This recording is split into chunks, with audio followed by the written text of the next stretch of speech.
¿Dónde entra primero que todo el jazz?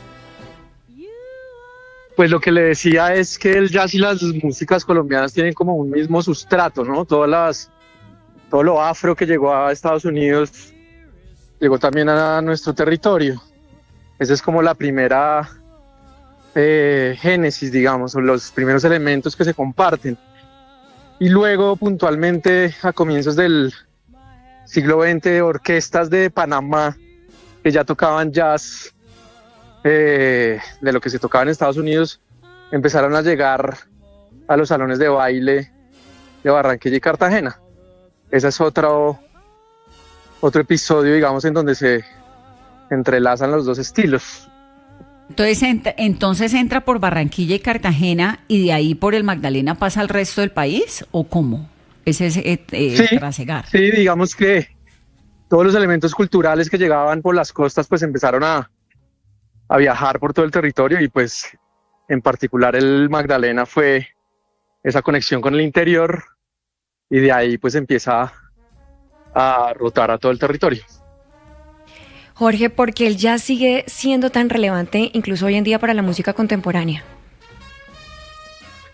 Pues lo que pasa es que, como ustedes lo dicen, el jazz es una fuerza, no es solamente un estilo, no es solamente como esto de escuchar uno estando tranquilo. El jazz tiene una historia de tipos de población, de las comunidades afro. El jazz es un lamento del estatus del afro en Estados Unidos. Y esto sigue teniendo mucha fuerza, ¿no? Las comunidades afro en Estados Unidos siguen vigentes, siguen creando. El espíritu, digamos, que los trajo a generar esa expresión, pues sigue estando ahí. Entonces, será relevante en cuanto a que la población también esté pues participando de cualquier actividad cultural del territorio. Le quería preguntar por Jazz al Parque, ¿cómo ve ese espacio? ¿Qué tan importante es que pues, en Bogotá crezca ese movimiento? Lo que tenemos también en Mompox, que nos contaba Michelle y Vanessa, que son fanáticas de los festivales de jazz. ¿Qué tanto está creciendo la fiebre del jazz aquí en Colombia? Sí, pues más que una fiebre es como toda una expresión que sí, claro, viene de la mano de los artistas, de los músicos, que hace mucho tiempo pues estamos vinculados al estilo. Jazz al Parque es una plataforma gigante para cualquier agrupación. Lastimosamente los cupos para grupos nacionales no son muchos, los presupuestos a veces se van mucho en grupos internacionales. Esto es como algo que sucede en nuestro país, como criado en el extranjerismo, pero sigue siendo una vitrina importante, no solamente Jazz al Parque, sino también los otros festivales de las otras regiones, Mompox, hay en Medellín, hay en Cali, hay en Sevilla, hay en Villa de Leyva, hay en Bucaramanga, hay en Pasto, ¿no? Entonces, afortunadamente el estilo sigue vigente y tiene todas esas vitrinas y esa visibilidad. Jorge, ¿cómo dialoga el jazz, sobre todo en Colombia, con otros géneros musicales tan escuchados acá, como el vallenato, que de hecho estamos celebrando este fin de semana el festival, y pues también el reggaetón, que ha tomado también mucho auge? Sí, pues se han hecho, digamos, experimentos de juntar estos dos elementos, de vallenato, jazz. De reggaetón no he escuchado tanto, pero seguramente va a pasar.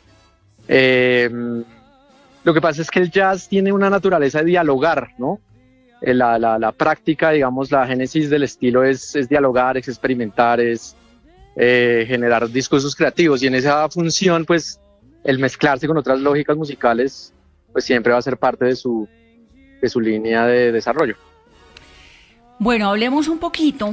Yo contaba, maestro, hace un momento sobre la historia del jazz, de por qué el jazz es libertad, por qué es reivindicación, por qué nace del blues en medio de esas comunidades negras en Estados Unidos, pero sobre todo en la mitad de algo tan doloroso que fue la esclavitud.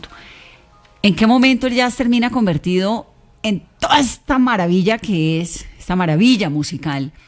Y se riega por el mundo entero, porque uno por donde vaya se encuentra un bar generalmente clandestino de jazz. Sí, yo creo que la apropiación que las comunidades afro de Estados Unidos empiezan a hacer, y este nivel expresivo que empiezan a tener, ellos son educados después por modelos europeos, y todo ese lamento, esa queja, esa expresión que empieza a surgir en el jazz, de parte de las poblaciones afro, yo creo que es mirada y copiada, digamos, como por los blancos, ¿no? Eso, si uno revisa la historia del jazz norteamericano, siempre va a estar llena de esos elementos, ¿no? Las comunidades afro buscando y desarrollando creativamente lenguajes, y las comunidades blancas imitando esa fuerza que no, como que no podían creer que estuviera pasando.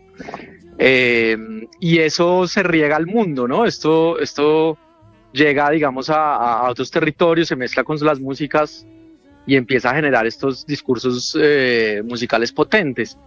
Independientemente de que sea o no un género comercial, que genere o no muchas ventas o muchas vistas o muchos likes en las plataformas, siempre va a ser un estilo que va a estar vinculado a las poblaciones y a las comunidades urbanas. Siempre va a haber bares, siempre va a haber donde tocar, y los músicos siempre buscamos dónde tocar, dónde juntarnos con el otro. Esto pasa más allá de una búsqueda, digamos, de comercializarse, sino una búsqueda de conectarse con el otro a partir de la música. Esto es lo que tiene el jazz. El jazz es maravilloso. ¿Y cómo se riega? Porque bueno, ya contamos que era una música segregada de las comunidades negras esclavizadas en Estados Unidos, llega a Chicago, llega a Nueva York, y de ahí cómo se riega a todo el resto del planeta. Porque además fue muy rápido, ¿no? En un siglo.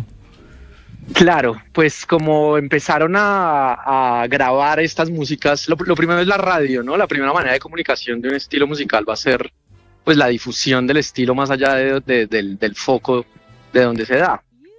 La radio empieza, digamos, a facilitar esto, ¿no? Entonces en el mundo entero empiezan a escucharse esas intervenciones que ustedes ahora hablaban de Louis Armstrong y de muchos otros músicos de esa época, y esto empieza a llegar como a todo el mundo y a querer copiarse porque tiene una fuerza increíble. Y después los discos, esa es la manera en que toda la información musical se transmite de un lugar a otro. Entre radio y discos se crea este fenómeno mundial de que empieza pues, a aparecer en Europa, obviamente, en Latinoamérica, en África, ¿no? En todas partes del mundo hay ahora jazz.